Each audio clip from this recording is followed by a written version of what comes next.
परमात्मा कहा करते, मात पिता मेरे नाही ना मेरे गरदासी, और मैं जुलाहे का सुत आन कहाया, हर जगत करे मेरी ऐसी।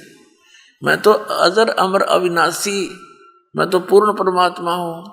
अब आपको आगे थोड़ा सा आधे घंटे के सत्संग में सारा निर्णय मिलेगा।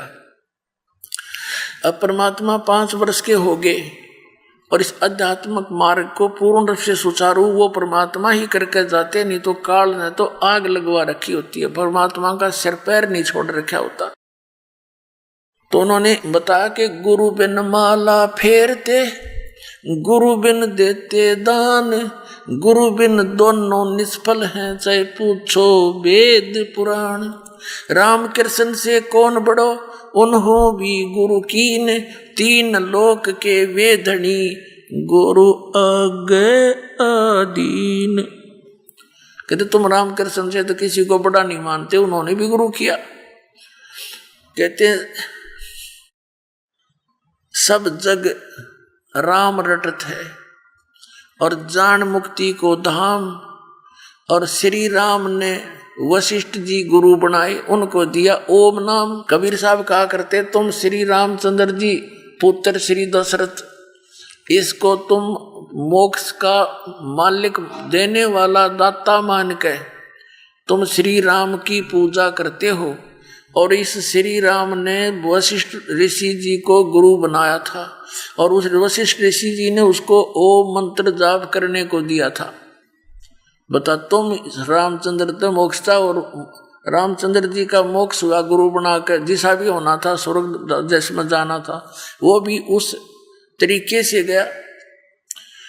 इसलिए परमात्मा ने गुरु मर्यादा बनाने के लिए एक लीला करनी पड़ी कि आने वाले समय में, नहीं तो जैसे ये काल का पंथ चल पड़ा, राधा स्वामी पंथ, शिवदयाल जी का कोई गुरु नहीं था हैं। अरीबदास ये कहता भाई ये नकली पंथ है, इसमें गुरु नहीं बनाया इनने। तो अगर परमात्मा, कबीर साहब को तो आवश्यकता थी ही नहीं गुरु की, लेकिन हमारे लिए एक मर्यादा बनाने के लिए, नहीं तो आज वो ये कहते कबीर जी ने कौन सा गुरु बनाया था, और वह पर डंडोरा पीटे हैं, रामानंद जी को गुरु बनाया कबीर साहब ने।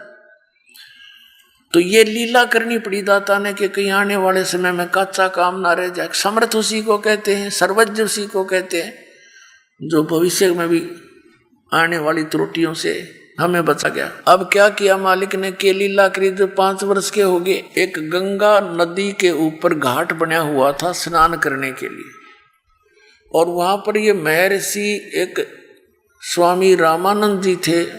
उस समय कबीर परमेश्वर जी 5 वर्ष का लीला करते हुए शरीर था उनका, तो उस समय 104 वर्ष के थे स्वामी रामानंद जी महर्षि, और वो बड़े बोलबाला था उनका। सब ये मानते थे कि महर्षि रामानंद जी जो हैं वेदों गीता पुराणों के मर्मज्ञ ज्ञाता है। उन्होंने 1400 ऋषि बना रखे, ये प्रचारक। उनमें से एक अष्टानंद ऋषि था जो परमात्मा को आते हुए उसने देखा था सतलोक से, एक प्रकाश पुंज रूप में, फिर बालक रूप दिखाई दिया था। वो भी उसी रामानंद ऋषि के शिष्य थे। रामानंद जी सुबह सुबह स्नान करने के लिए उस गंगा घाट पर जाते थे ब्रह्म मुहूर्त में। गर्मियों का मौसम था। परमात्मा जाकर के कबीर जी उन पौड़ियों में लेट गए। रामानंद जी अंधेरे में नीचे जा रहे थे स्नान करने के लिए, पौड़ी उतर रहे थे। परमात्मा के सिर में उनकी खड़ाऊ लग गई रामानंद जी की। जैसे बालक रोया करते हैं वो लीला रोने की करी। एकदम रामानंद जी झुक गए। किस बालक का चोट लगी, क्यों साधु संत बड़े दयालु होते हैं। एकदम नीचे झुके तो उनके गले में एक कंठी थी। कंठी बोलते हैं, एक कंठी होती है तुलसी के लकड़ी के, एक मनका होता उसमें, एक मणिया, और वो धागे से बांधकर अच्छी लटकाते नीचे तय की, अच्छी लंबी, यानी आसानी से काट ले, नाव जब उसने निकाल दे फिर पैर ले। ऋषि जी बड़े बड़े जटा रखाया करते थे। तो वो कंठी जो थी वह धागे में एक मनका डला हुआ, वो क्या होती है, वो ये पहचान होती है कि ये उपदेशी है और वैष्णव परंपरा से है। तो वो जब नो झुके एकदम रामानंद जी, उनकी वह कंठी निकल गए और कबीर जी का गलगी गले में। अंधेरा था। रामानंद जी ने तो सिर्फ ये कहा कि बेटा रो ना, रो मत बेटा, धोखे से पैर लग गया तेरे, और राम राम बोल बेटा, राम राम बोल, राम के नाम ते सुख होता है, दुख दूर होते हैं। अब कबीर साहब चुप हो गए। अब रामानंद जी ने सोचा किसी का बालक होगा, रास्ता भूल के आ गया। कहा बेटा तू यहाँ बैठ जा, मैं स्नान कर लेता हूँ, तुझे तेरे घर भिजवा दूंगा और चिंता ना कर। रामानंद जी तो स्नान करने लग गए। वो वहां से अंतर ध्यान हुए और अपने वो मुंह बोले माता पिता की झोपड़ी में आके विश्राम किया। अब उधर से रामानंद जी स्नान करके बाहर आए तो देखा बालक है नहीं। इधर उधर देखा, एक दो से पूछा कि यहाँ एक बच्चा था, अगले हमने नहीं देखा। तो रामानंद जी ने सोचा भाई चला गया होगा बालक, अंधेरे में तभी चल गया होगा, रोशनी होगी है, चला गया होगा। बात उसका ध्यान से उतर गई। अब परमात्मा ने क्या किया, स्वामी रामानंद जी का शिष्य ऋषि एक विवेकानंद नाम का अपने अक्षेत्र में, जहां उसका अक्षेत्र बांट रखा था 1400 ऋषियों में से एक उसका भी अक्षेत्र था। तू यहाँ प्रचार करेगा, ये इनको तू समझाएगा, इनकी शंका समाधान करेगा। तो सत्संग कर रहा था। कबीर साहब भी जा बैठे वहाँ। कबीर साहब जा बैठे तो जब उसने प्रसंग शुरू किया कि विष्णु जी सर्वेश्वर हैं, इनके कोई माता पिता नहीं, सर्वेश्वर हैं, यही 3 रूप धारण करके सब कार्य करते हैं। ये कभी रजगुण ब्रह्मा बन जाते हैं, कभी तमगुण शिव बन जाते हैं। ये सब के जनक हैं, ये सब देवों के देव हैं, अजरो अमर हैं, इनके कोई माता पिता नहीं है। जब उसने वो शिव पुराण की कथा कह सुन ली, भगवान विष्णु के ऊपर उसने प्रसंग चलाकर सत्संग किया, तब परमात्मा खड़े हुए और पूछा कि हे स्वामी जी, मैं आपसे कुछ शंका का समाधान चाहता हूं। अब सारे श्रोता बैठे। अब विवेकानंद जी ने कहा क्या बोल बेटा, क्या पूछते हो। आपने ये कहा कि विष्णु जी का कोई माता पिता नहीं, अजरो अमर है, सर्वेश्वर है, इनसे ऊपर कोई परमात्मा नहीं है। तो मैंने एक दिन एक ब्राह्मण कथा कर रहा था शिव पुराण में, रुद्र संहिता के अंदर 5वां, 6वां और 7वां अध्याय वो पढ़ रहा था। उसमें मैंने सुना कि उसमें लिख रखा है ऐसे ऐसे कि इस काल रूपी ब्रह्म से और दुर्गा के संयोग से विष्णु की उत्पत्ति हुई। अब देखियो जरा उसमें, मैं तो कर पढ़ा नहीं, ऐसा है। अब ब्राह्मण ने पढ़ा, न्यों का न्यों पाया। कहते हैं राज तजना सहज है, सहज तरिया का ने, और मान बढ़ाई ईर्षा दुर्लभ तजना ये। अरे इनके छोड़े बिना भगवान नहीं मिले, ना तो बनाए जाओ बात। आंखों पढ़ पढ़ा कर उनका नो बोला, अरे झूठ बोलता है, ऐसा इसमें कुछ नहीं है।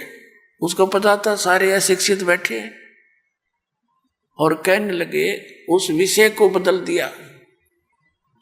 विषय को बदल कर कहने लगा, तूने किसी से नाम ले रखा, ये तिलक विलक लगा रखे हमारे जैसे। परमात्मा ने कहा कि हाँ मैंने नाम ले रखा है, दीक्षा ले रखी है। किससे ले रखी है? विवेकानंद जी बोले कि जिससे आपने ले रखी है। अच्छा तू कौन है, तेरी क्या जाति है? अब परमात्मा तो बोल नहीं पाए, श्रोता ही कहने लगे ये तो नीरू का लड़का नहीं है, दानक का, जुलाहे का।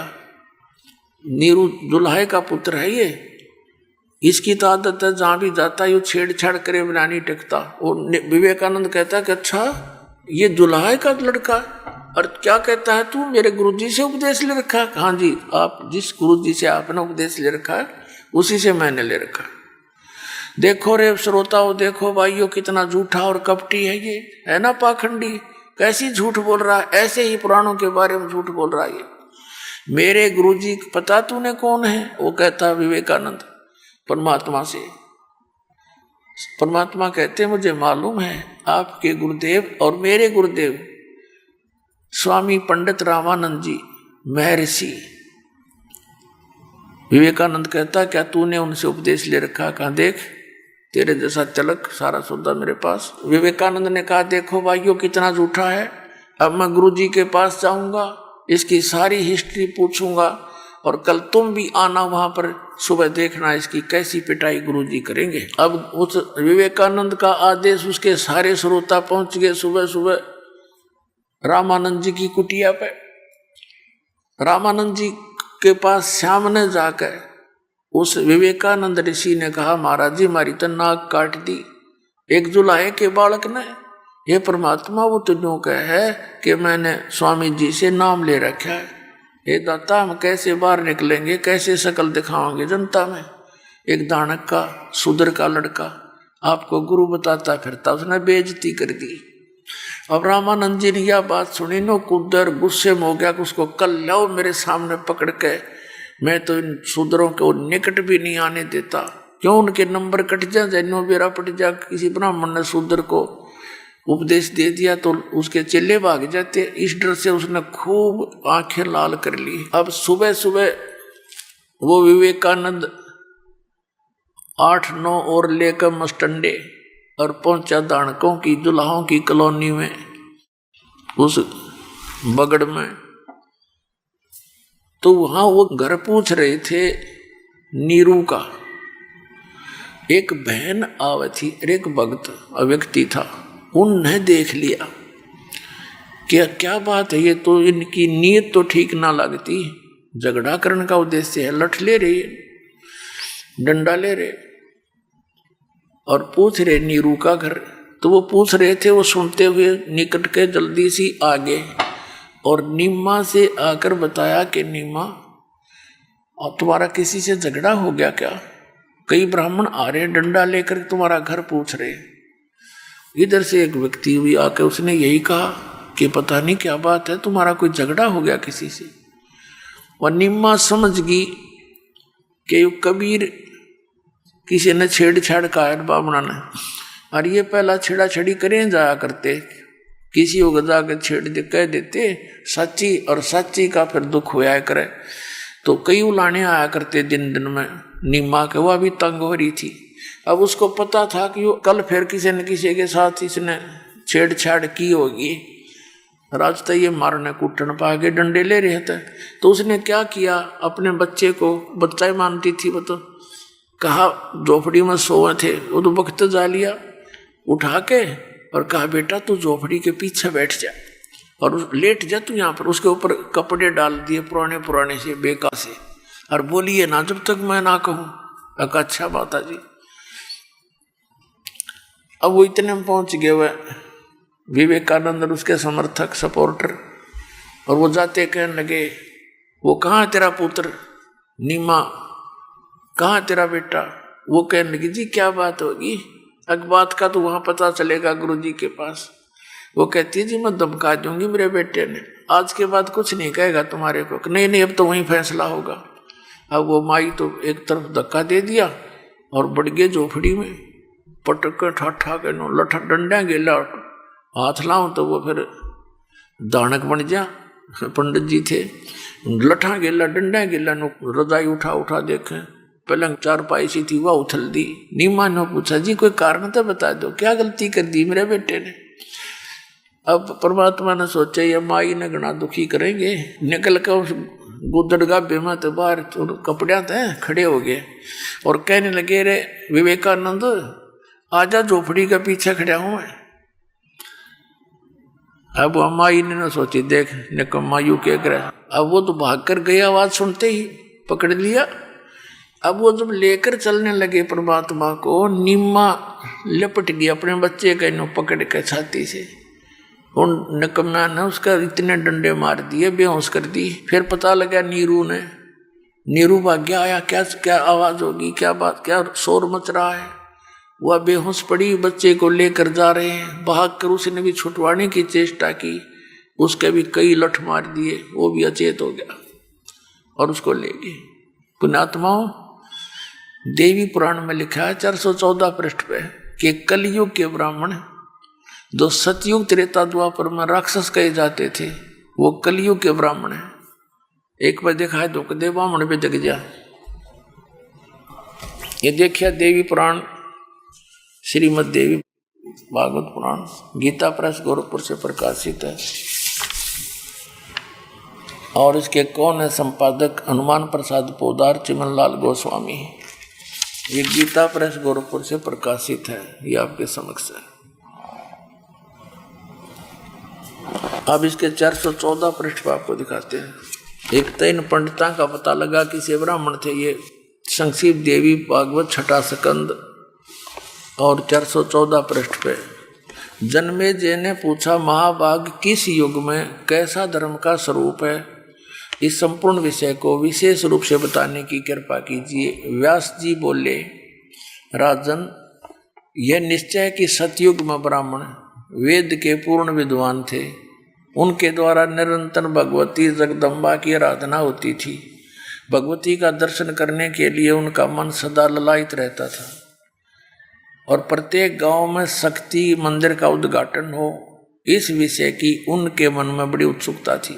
अपनात्माओं, एक इस पवित्र देवी पुराण के इस लेख से ये स्पष्ट हो गया कि सतयुग के ब्राह्मण विद्वान किसे थे। ये नौकेन के द्वारा देवी की पूजा होया करती। और वेद में किधर देवी की पूजा का है किधर वर्णन, और जबकि देवी कहती है कि वेद के अतिरिक्त कोई साधना मत करो। और वेद में क्या मंत्र हैं आपको दिखाते हैं। वेद में क्या है देवी के द्वारा बताया। श्री देवी ने क्या बताया? 500, ये देखिएगा 565, थोड़ा सा दिखाएंगे झलक। ये 7वां स्कंद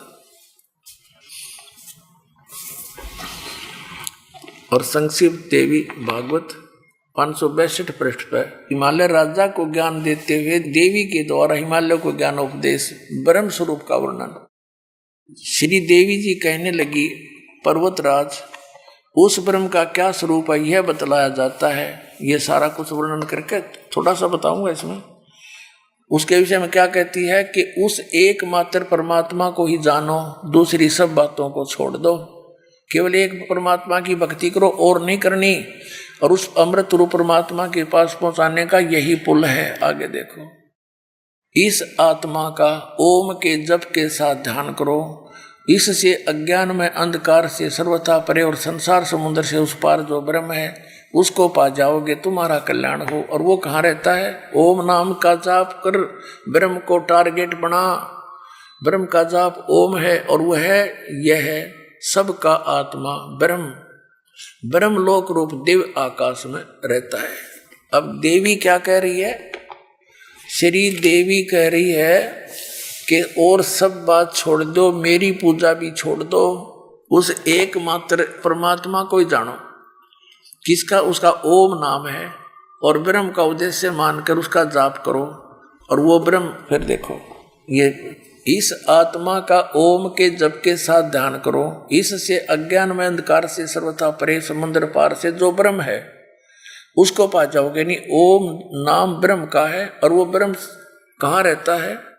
वह ये सब का आत्मा ब्रह्म, ब्रह्मलोक रूप दिव्य आकाश में सतीत वहां रहता है। देखो पुण्यात्माओं, व्यास जी को कितना ज्ञान है और क्या कह रहे हैं कि सतयुग के ब्राह्मण वेद के पूरे विद्वान थे और दुर्गा की पूजा करते थे। खाक विद्वान थे वेदों का, क्या पता था उनको। और देवी कह रही मेरी भी पूजा छोड़ो, केवल ओम नाम है, ब्रह्म का जाप करो, वो ब्रह्म लोक में रहता है।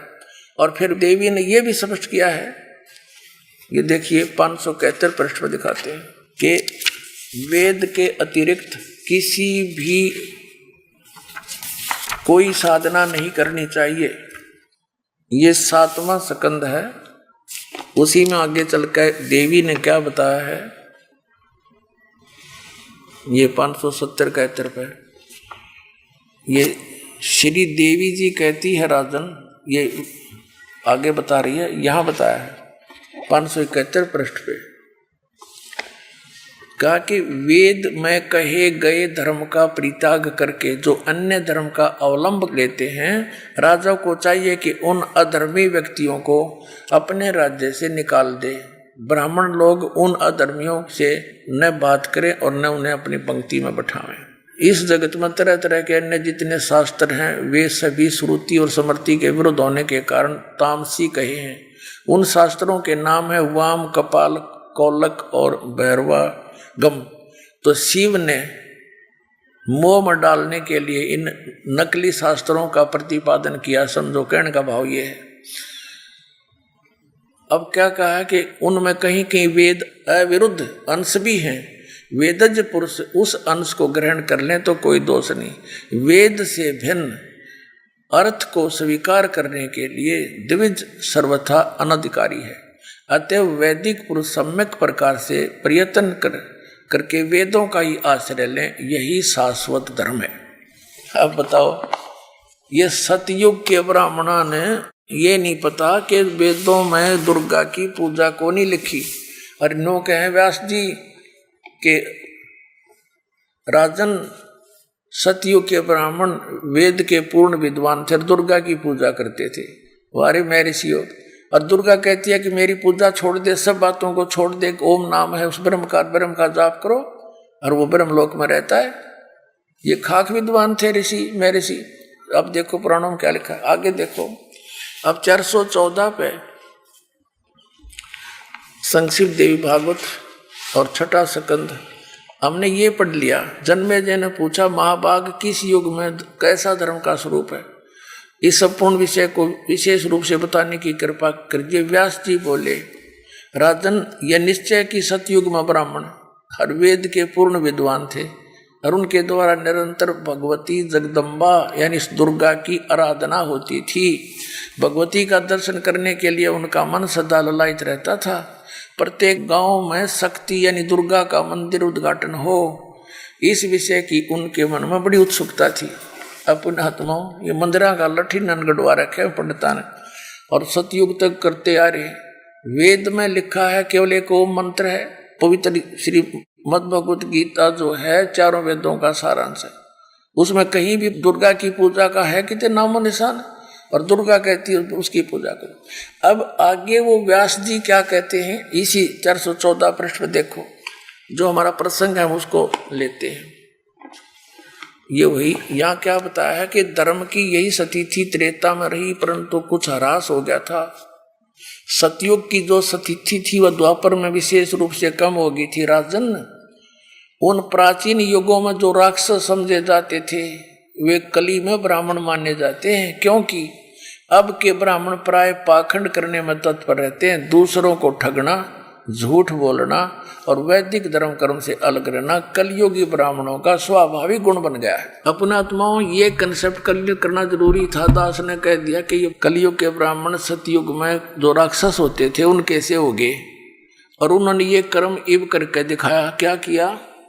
बेरहमी से कूट छेद कर उन नीरू और नीमा को पटकिए अपनी मान बढ़ाई के लिए, और परमात्मा उस बालक को घसीट कर ले गए।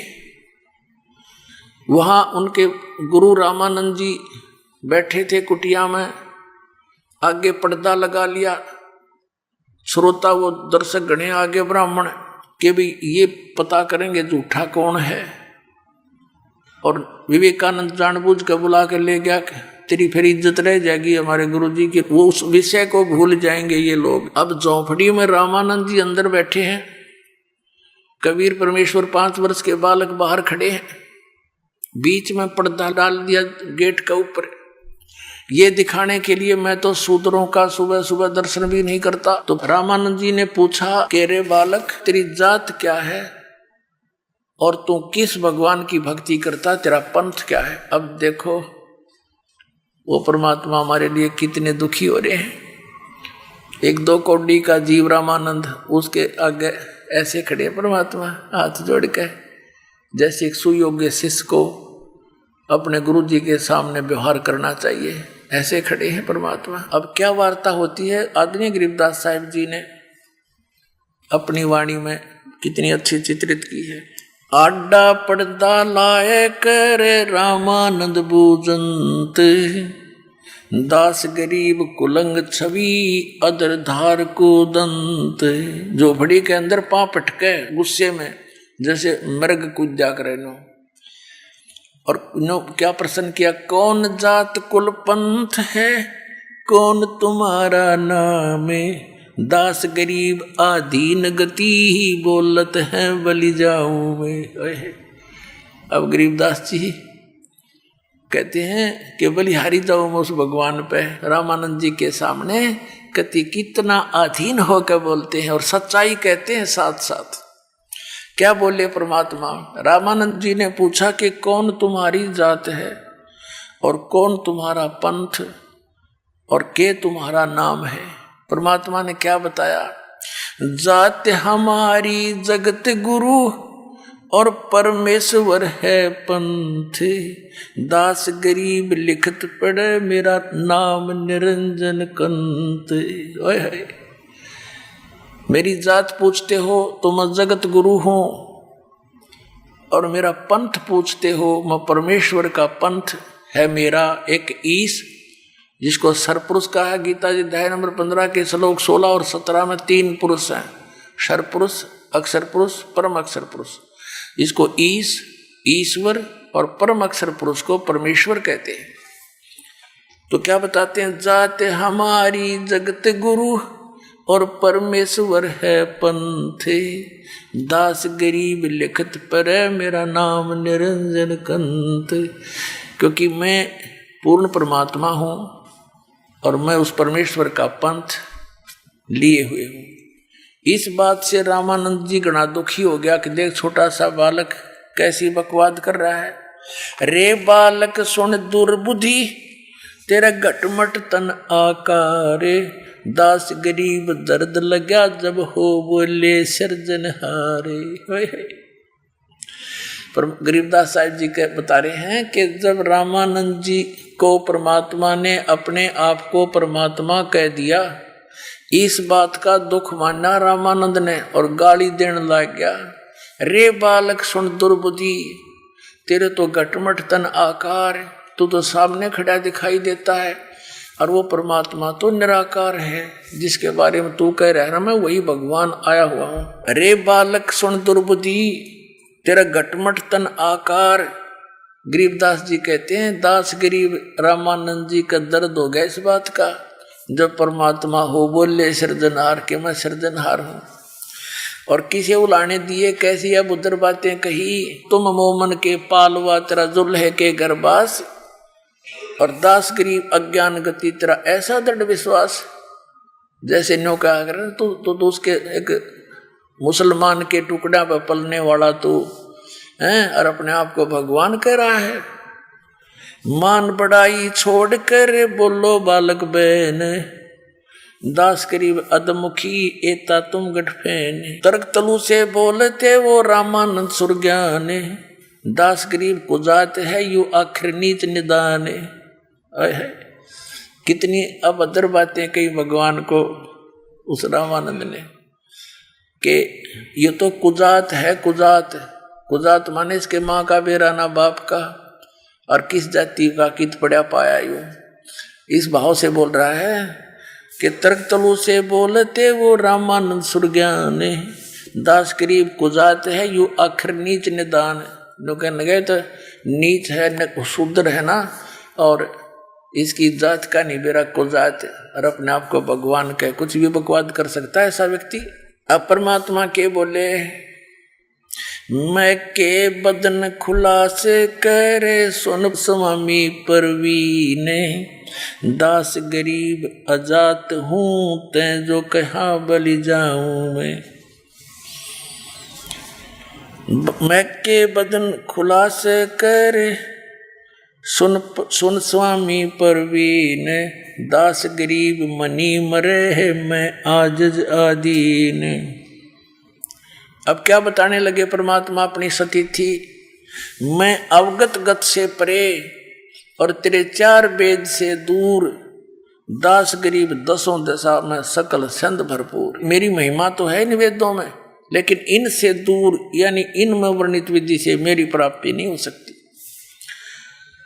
सकल सिंध भरपूर हूँ, खालिक हमरा नाम, दास गरीब आजाद हूँ, तै जो कहा बलि जाऊं मैं। देखो सुयोग्य शिष्य की कैसी भूमिका करते हुए कहते हैं कि हे गुरुदेव, आप मेरे गुरुजी हैं, आप मुझे कुजात कहो, नीच कहो, सिरोधार्य है, लेकिन मैं इस जात जूत से परे हूँ, मेरी कोई जात नहीं, और बाकी आपने जो कहा वो सिरोधार्य है। लेकिन सच्ची मैं हूँ वही जो आपको बता रहा हूँ। ए स्वामी सृष्टा में और सृष्टि हमारे तीर, दास गरीब अधर बसूं मैं अवगत सत कबीर। मैं ऊपर सतलोक में रहता हूँ, सुन रामानंद राम में, और मैं बावन नरसिंह, दास गरीब सर्व कला, मैं व्यापक सर्वंग। मेरी ही सत्ता सबके ऊपर है। और सुन रामानंद राम में, मैं बावन नरसिंह, ये नरसिंह बनकर मैं ही आया था, प्रहलाद को बचाया था। और नाम विष्णु का, मैंने विष्णु रूप धारण कर लिया, क्यों वो विष्णु का पुजारी था, राज्य हो जाएगा बालक। कहते हैं सुन रामानंद राम में, और मैं बावन नरसिंह, दास गरीब सर्व कला, मैं व्यापक सर्वंग। फिर क्या बताते, ए स्वामी सृष्टा में और सृष्टि मेरे तीर, दास गरीब अधर बसूं अवगत सत कबीर। अब रामानंद जी ने सोचा इतना कॉन्फिडेंस से यू बालक बोल रहा है, इसने तो बात बढ़ा दी। फिर कहने लगा मैं पहले अपनी कुछ पूजा कर लेता हूं, तू बैठ जा एक तरफ। पर्दे के पीछे से बात हो रही है ये। अब वो पर्दे से पीछे कहने लगा मैं थोड़ी पूजा कर लूँ, अपनी नित नियम कर्मकांड करता था वो। और परमात्मा बाहर खड़े रहे। रामानंद जी क्या कर रहे थे, जैसे भगवान विष्णु की एक काल्पनिक मूर्ति बनाते थे। वो कर्मकांड बाहर मूर्ति पूजा से नहीं करते थे, लेकिन मूर्ति की कल्पना करते थे, अभ्यास कर रखा था। ध्यान में बैठते ही मूर्ति दिखे विष्णु भगवान की। और वो कर्मकांड में क्या होता है कि प्रतिदिन उसको नहाते हैं मूर्ति को, तो ऐसे प्यारे ढंग से जैसे श्रद्धा बनाए रखने के लिए गंगा जल लाए हों रामानंद जी, जैसे कल्पना होती है सौपन सा। और फिर क्या किया, सारे कपड़े उतार दिए मूर्ति के। कर्मकांड केवल मानसिक पूजा कर रहा था, मानसिक कपड़े उतार दिए सारे। और फिर उनको नवाया, नवा के फिर सारे कपड़े पहना दिए, तिलक लगा दिया और मुकुट रख दिया भगवान श्री कृष्ण विष्णु जी के सिर पे। अब फिर क्या देखा कि भगवान के गले में कंठी नहीं है, वो माला नहीं। मुकुट रखने के बाद उस दिन मुकुट नहीं उतार सकते, अगले दिन उतरे वो, नहीं तो पूजा खंडित। और माला नहीं डली भगवान के गल में, पूजा अधूरी फिर खंडित। इसलिए रामानंद जी ने सोचा इस माला को उठा के और मुकुट के अंदर से डाल दूं। वह डालने की चेष्टा करने लगा तो मुकुट में फंस गई, वह आगे ना गई। तो रामानंद जी इतना चिंतित हो गया कि हे भगवान, आज मेरे से कौन सी गलती बन गई। हे परमात्मा, जिंदगी में पहली बार मेरे से भूल लगी, आपके गले में आपका श्रृंगार रह गया दाता। इतना चिंतित हो गया, आज कौन सी भूल पड़ गई। हे भगवान, बुढ़ापा आ गया, कदे बनी बनाई पूजा बिगड़ जाए, मेरी भक्ति नाश हो जावे। परमात्मा खड़े थे सामने, पर्दे थे पीछे बाहर। कबीर साहब कहने लगे स्वामी जी, इस माला की गांठ खोल लो गुंडी, और फिर इसको दोबारा गांठ लगा दो गले में डालकर, मुकुट उतारना नहीं पड़ेगा, आपकी पूजा बच जाएगी। अब रामानंद जी ने सोचा रे तेरा गजब, यो पर्दा ला रखा और मैं कोई मूर्ति ले नहीं रहा, मानसिक पूजा कर रहा हूं, और इस बालक ने मेरी समस्या जाने दी। कहते हैं उसी समय इसको ब्राह्मण कहते हैं। ब्राह्मण सो जो ब्रह्म पहचाने, ब्राह्मण उसको कहते हैं जो भगवान को पहचान ले। उसी समय आडा पर्दा दूर भगा और लीना कंठ लगाए। एकदम बूढ़ा आदमी बाहर निकल कर आया, उस बच्चे को जिसको ब्राह्मण लोग छूते भी नहीं थे, कपड़ों से भी नहीं छूने देते थे, और सामने कई सैकड़ों की संख्या में ब्राह्मण विराजमान थे। तो पुण्यात्मा, इसको ब्राह्मण कहते हैं। कहते हैं वक्त पड़े सौदा करे कोठे डारे ज्ञान। तो इसको ब्राह्मण कहते हैं। उसने समाज नहीं देखा रामानंद जी ने, उसने जिसके लिए वो मर मिट रहा था, सारा जीवन गाल दिया था, वो सामने खड़ा, एक तरफ पूरा संसार, एक तरफ भगवान। तो उस ब्राह्मण ने परमात्मा सेलेक्ट किया और उस बच्चे को सीने से लगा लिया। नो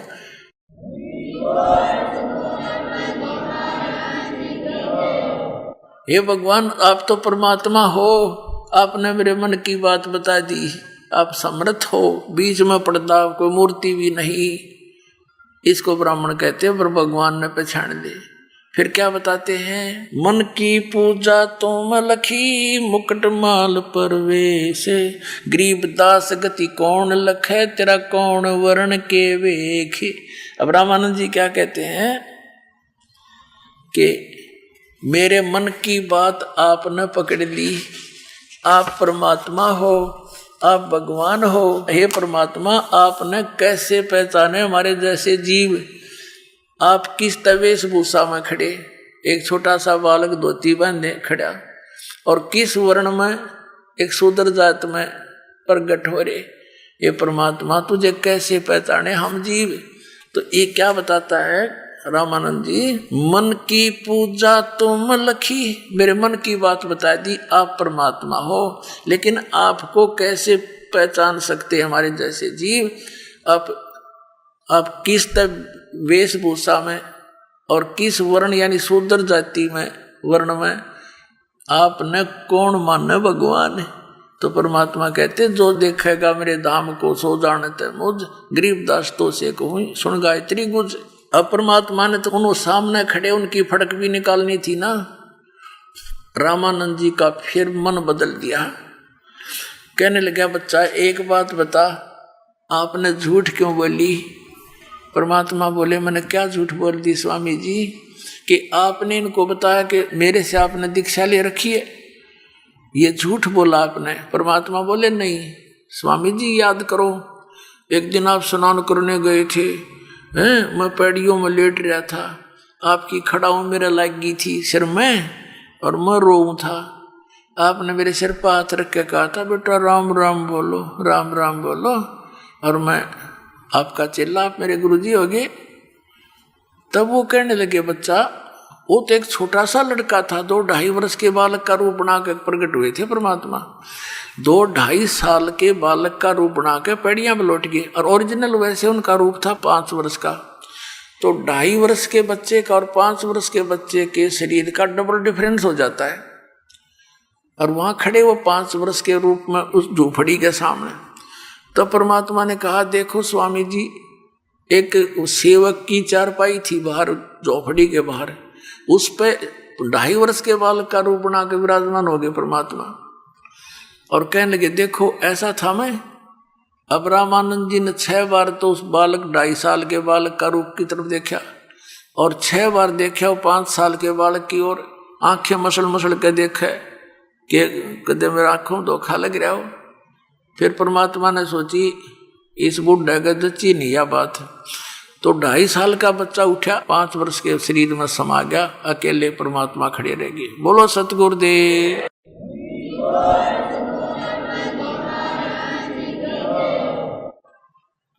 अब रामानंद जी ने फिर कहा कि बच्चा चलिए बात तो तेरी मान गया मैं, लेकिन मैं, आप कह रहे हो कि मेरे को राम राम जाप दिया आपने, मैं राम राम तो जाप नहीं देता। परमात्मा ने कहा, आप ओम नाम जाप देते हो, और ये बताया ना करते, इस मंत्र को कोई भी नहीं बताता। अपने शिष्यों से भी ये कहा जाता है कि ये ना कहना किसी को ओम ओम जाप कर ले, नहीं तो खंडित हो जाता नाम।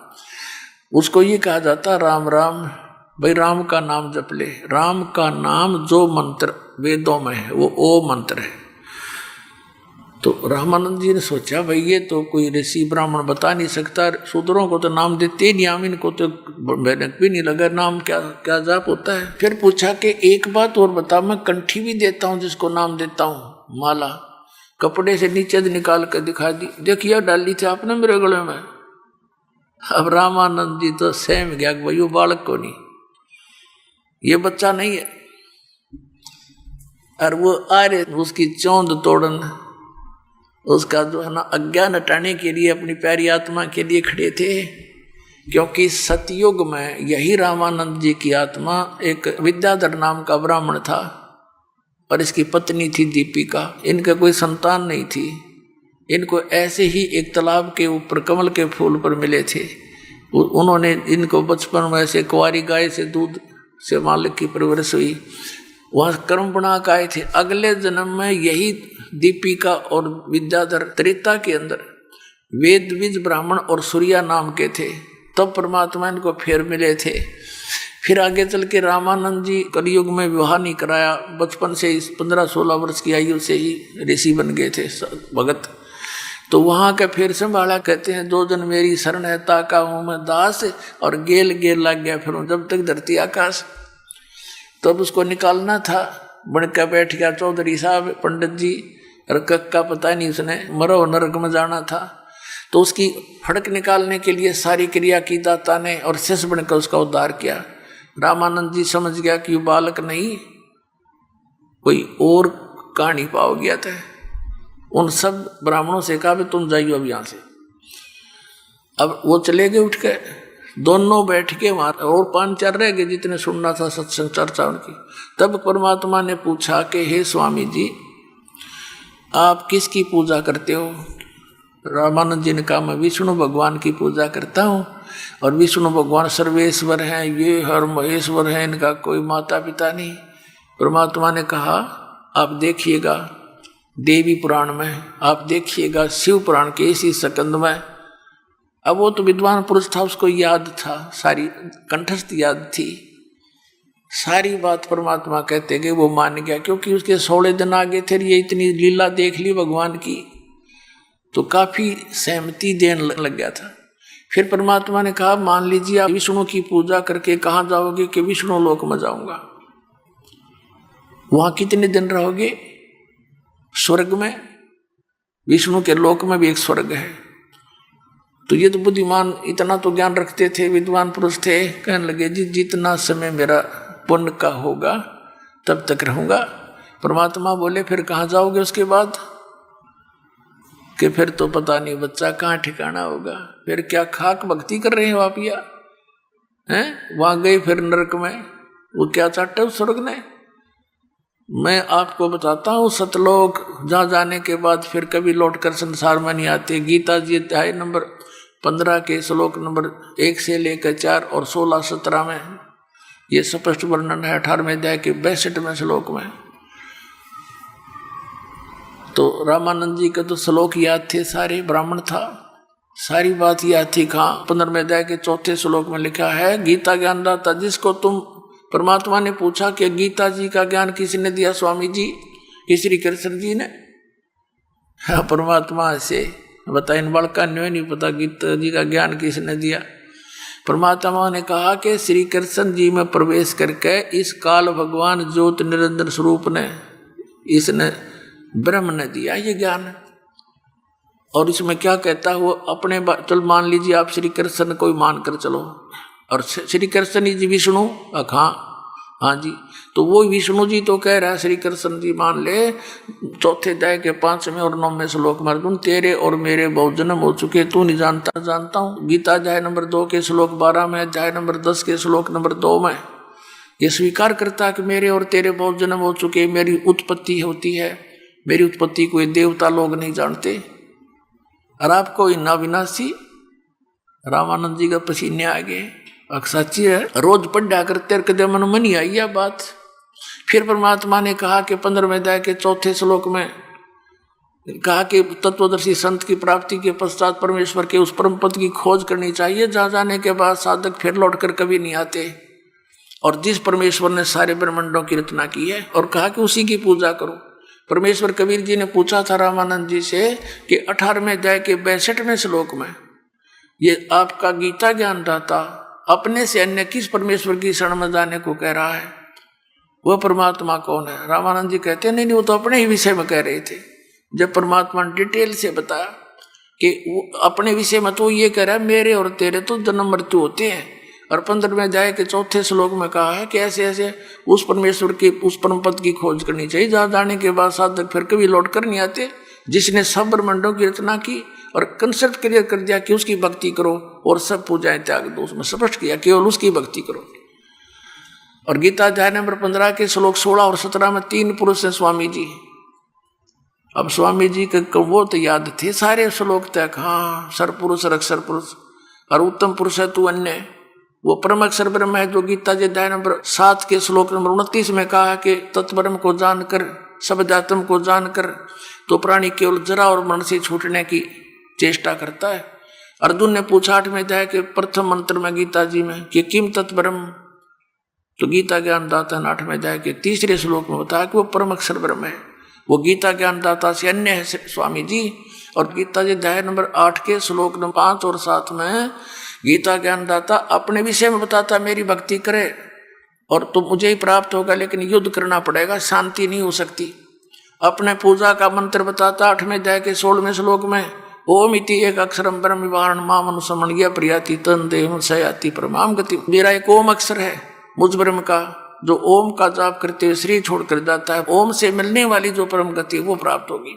8वें अध्याय के 16वें श्लोक में और कहा कि ब्रह्मलोक, क्योंकि ओम से ब्रह्म प्राप्ति ब्रह्मलोक में रहता भी, आपने देवी पुराण में देखा, तो ब्रह्म लोक में गए हुए प्राणी भी जन्म मृत्यु में है, तो तेरे ओम नाम से भी हुई परम गति भी यो जले से जन्म मृत्यु होती है। 8वें अध्याय के गीता जी के 8, 9, 10 श्लोक में गीता ज्ञानदाता अपने से अन्य उस परम अक्षर ब्रह्म के बारे में कहता, उसकी भक्ति करेगा तो उसको प्राप्त होगा।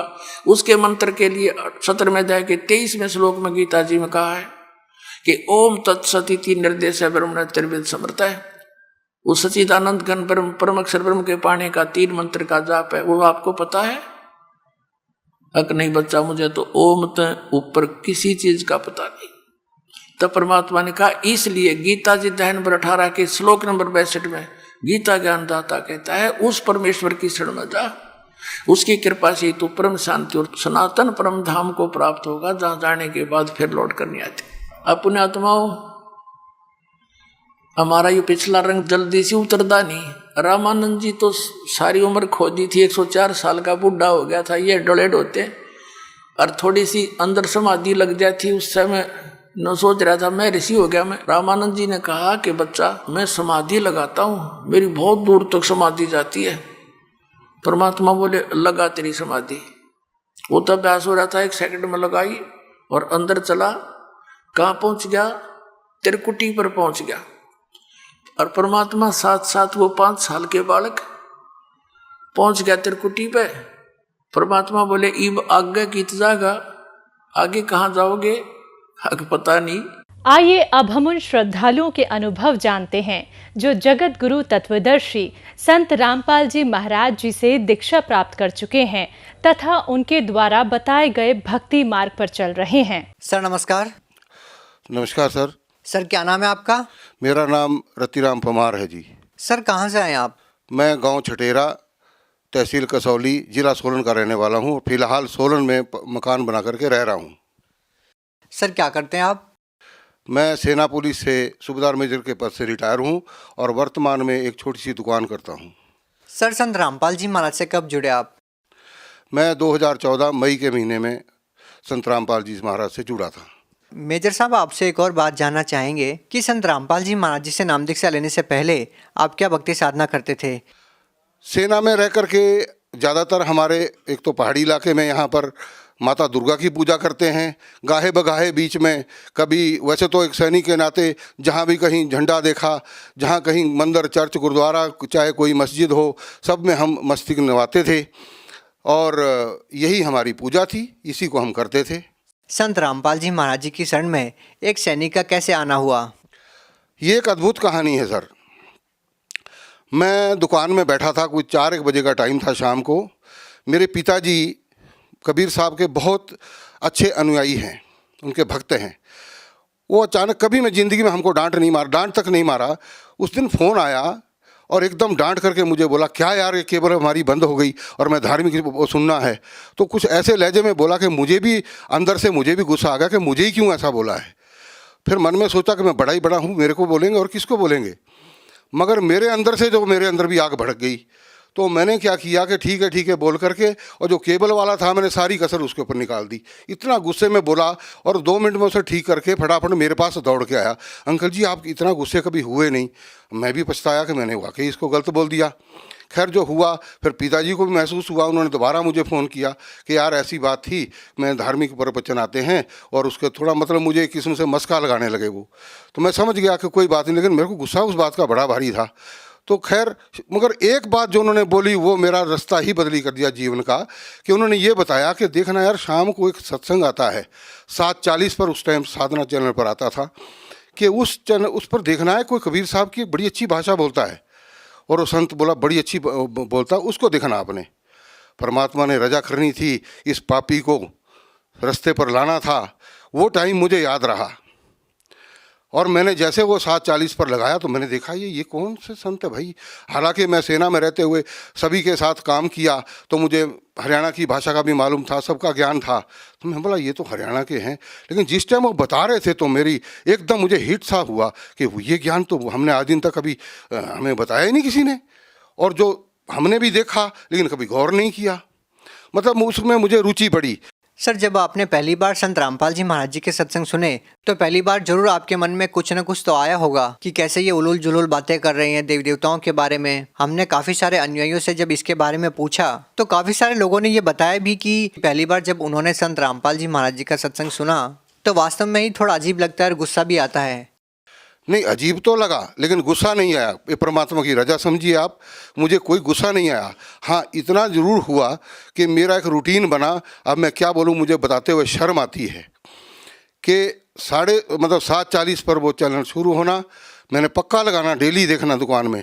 और मैं क्या बताऊँ, मुझे बड़ी शर्म आती है बोलते हुए कि उसी टाइम पर मैं शराब पी शुरू कर देता था। और वो मेरा ये रूटीन मुझे मालूम नहीं कि वो शायद 1 साल चला या कितना चला, लेकिन मैंने एक भी मिस नहीं की वो सत्संग। और वो मेरा था 1 घंटे में, जब वो ख़त्म मेरा भी बंद इधर से प्रोग्राम। तो ऐसे ही एक किस्म, आपको पता है शराबी कैसा होता है। लेकिन दिल में एक लहर ऐसी उठती गई और अंत में ऐसा अटैक हुआ मेरे ऊपर कि एक दिन मेरे मन में आया, बस इनफ, नहीं तो अब ख़त्म है तेरा काम। ऐसी अंदर से लहर उठी। मैंने उसी टाइम रात को, पता नहीं कितनी पिरक थी मुझे मालूम नहीं, लेकिन जब सुबह मैं सोया रहता था, सुबह मैं सबसे पहले उठ करके बैठ गया, और जैसे पिताजी सामने आए मैंने सीधा उनसे जब पूछा, पहला शब्द यही था, मैं कहा पिताजी आप नीचे बरवाला कब जाएंगे। तो मुझे ऐसे लगा कि मेरे मुंह से मुझे इतनी बदबू लगी, अरे बाप रे बाप, मैंने शराब इतनी बुरी तरह, उससे पहले कभी मेरे को बदबू नहीं आई, उस दिन लगी। बोला, मेरी तरफ देखा, पिताजी ने बोला अभी 10-15 दिन में जाएंगे। मैं कहा ठीक है जी, मैं भी जाऊंगा। भक्त में मेरी मिसेज भी आकर के खड़ी हो गई, तो मैंने बोला जी आपने भी चलना है। तो उसको एक बार मेरे जब फौज में मैंने फैमिली साथ रखी थी, तो अलवर में राजस्थान में, वहाँ उसको हीट स्ट्रोक हो गया था, तो वो डरती थी गर्मी से, उसके मुंह से निकल गया ना। और मेरे मन में फिर वो भाई परमात्मा, आपके पास तो मैं आना चाहता था विद फैमिली, और आपने मुझे रुकावट डाल दी, ये क्या हुआ। चलो आपकी इच्छा है। जब जाने का टाइम हुआ, एक दिन पहले ही मिसिस को मैंने बोला भी जो सामान थोड़ा बहुत डालना डाल दे। पिताजी बोले वहाँ कुछ नहीं डालने की ज़रूरत है, वहाँ सब कुछ मिलता है। मैं कहा तेल साबुन तो डाल ले। बोला वहाँ सब मिलता है, तेल साबुन भी लेना तो पेस्ट ले लो और आपका ये क्या बोलते हैं ब्रश ले लो, बाकी सब वहाँ मिलता है। मैं कहा अच्छी बात है। तो मिसिस क्या बोले, मैं भी चलूँ। परमात्मा कितनी खुशी हुई मुझे उस टाइम पर, मैं गदगद हो गया। परमात्मा ने इतनी इजाज़त दी मेरे को, और हम दोनों गए, हमने वहाँ जाके नाम लिया। ये है परमात्मा की दया। सर, एक बड़ी विचित्र बात है कि हम सुनते हैं कि जो लोग संत रामपाल जी महाराज जी के प्रवचन सुनते हैं, उनका सत्संग सुनते हैं, उनका नशा छूट जाता है। लेकिन आपका तो रूटीन ही बन गया कि सत्संग सुनना और शराब पीना। सर, ये शराब पीने का क्या मतलब था कि सत्संग सुनते टाइम ही शराब पीना, क्या मतलब था? ये मुझे भी समझ में नहीं आया कि क्या होता था। कुछ ऐसा हो गया कि उससे पहले मैंने नहीं करना। जिस टाइम सत्संग शुरू होनी उसी टाइम, और जिस दिन नाम लिया उसके लेकर आज तक 4-5वां साल होने वाला है, लेकिन उसके बाद हमने कोई भी नशे को हाथ नहीं लगाया। इवन दुकान के अंदर, घर के अंदर कहीं कहीं पड़ी रहती थी। मैंने बेटे को बुलाया, मैंने बोला बेटा उनको उठाओ और घर के निचली मंजिल में बाहर जाओ और ढक्कन खोल के धरती में गाड़ दो इसको, किसी और को भी ना देना इसको।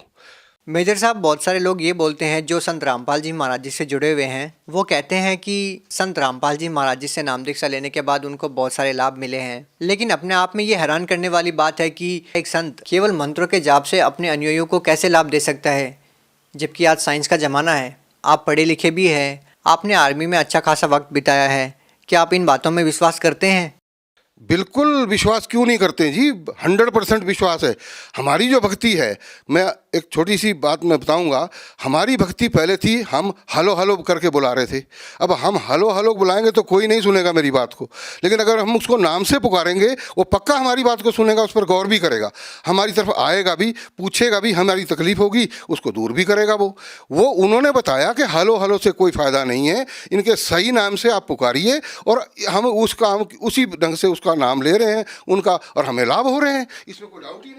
सर, आधुनिकता के इस दौर में आप ये मानते हैं कि किसी संत से नाम दीक्षा लेने से या मंत्र जाप करने से कोई भक्ति लाभ मिल सकता है? बिल्कुल मिल सकता है। अब उदाहरण पे है इसके लिए, गुरु नानक देव जी को मिला, मीराबाई को मिला, और कई भक्त प्रहलाद को मिला, ध्रुव को मिला। जिसने भक्ति की उसको सबको लाभ मिला और इतना अद्भुत लाभ मिला, इसमें कोई शंका नहीं है। हमें तो यह अचंभा होता है कि आप भी इस ढंग की बात करते हैं, भक्ति से लाभ क्यों नहीं मिलता है। अब अगर ढंग से हमको नाम बताया हो और हम उसको जपेंगे तो उनको लाभ मिलेगा। लेकिन जो हमारे धर्म के अनुयायी हैं, जिनको हम समझते हैं कि हमारा बेड़ा पार करेंगे, उनको खुद को ही मालूम नहीं है, वो दूसरे को क्या बताएंगे। सर, हमने तो यही सुना है, जो कि बड़े बड़े धर्मगुरु हैं, शंकराचार्य हैं, मौलवी हैं, वो तो यही कहते हैं कि जो कर्म में लिखा है, जो आपके कर्म संस्कार है, वही मिलेगा, उससे ज़्यादा या कम नहीं मिल सकता। वेदों में स्पष्ट रूप से लिखा हुआ है, वो परमात्मा, पूर्ण परमात्मा जो है, वो पूर्ण गुरु, वो परमात्मा के रूप में ही होता है। वो घोर से घोर पापों का भी नाश कर सकता है। जब वो लिखा गया उसके अंदर, ये लोग, इनको खुद को पता नहीं है, वो क्या बताएंगे कि वो, जब उन्होंने पढ़ा ही नहीं है, वो हमारे अनुयायी हमको क्या बता सकते हैं। सर, आपको क्या लाभ मिले हैं संत रामपाल जी महाराज जी की भक्ति करने से? अद्भुत लाभ। एक तो सबसे बड़ी बात, आज तक अगर मैं उस शरण में ना जाता तो आज तक शायद मेरा शरीर खत्म हो चुका होता। इससे बड़ा लाभ और क्या हो सकता, मेरी जान बच गई।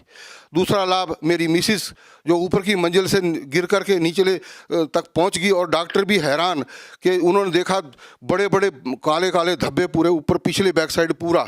उन्होंने बोला ये तो मुश्किल है बचनी, यहाँ जब सिर में भी चोट लगी है तो। लेकिन जब उसके एक्सरे निकाल करके देखा तो डॉक्टर ने बोला जी आप कोई परमात्मा का नाम लेते हैं क्या? तो मेरा गला रूंध गया, मैं बोल ही नहीं पाया। बोला अंकल जी ठीक है, हम समझ गए। एक भी फ्रैक्चर नहीं है। ऊपर की मंजिल से गिरना और इतना भारी शरीर, और वो सीढ़ियों से लुढ़कता हुआ जाए और बच जाए, कुछ भी नहीं हुआ। तो ये लाभ नहीं तो और क्या है। सर, फिर भी लोग ये कहते हैं कि एक श्रद्धालु को तो रूहानी लाभ की ही इच्छा रखनी चाहिए। ये संसारिक लाभ, ये भौतिक लाभ, ये सब तो आनी जानी चीज़ है। अगर हमारा शरीर ही बीमार है तो हम भक्ति कैसे कर सकते हैं? जिसको तकलीफ है वो भक्ति कैसे कर सकता है? तो जब शरीर ठीक होगा तो भक्ति भी सही होगी, और भक्ति, अगर शरीर तभी ठीक होगा जब हमने सही नाम लिया होगा। और जो ऐसा बोलते हैं कि भाई आपको शारीरिक सुख तो नहीं मिलेगा, शारीरिक लाभ नहीं मिलेगा इसका, तो वो तो ढोंगी है। वो बोलते तुम्हारे पिछले कर्म तो भाई भुगतने पड़ेंगे। अरे भुगतने पड़ेंगे तो भक्ति किस लिए करनी है? वो तो हमने, जब भक्ति हम कर रहे हैं, भक्ति तभी उसका फायदा है, हमें कुछ लाभ होगा, और हमें हो रहे हैं लाभ। ये है यथार्थ भक्ति। सर, भगत समाज को आप क्या संदेश देना चाहेंगे? भगत समाज को मैं अर्ज करता हूँ कि जो भी मेरी आवाज़ को मेरे भाई सुन रहे हैं, हम उनसे यही अर्ज करेंगे कि भैया आप देर ना करो। ऐसा मुश्किल से ऐसा संत धरती पर प्रकट हुआ है और ऐसा ज्ञान देता है, आप अपना कल्याण करवाएं और परिवार का भी कल्याण करवाएं। जी, बहुत बहुत धन्यवाद। सत साहिब।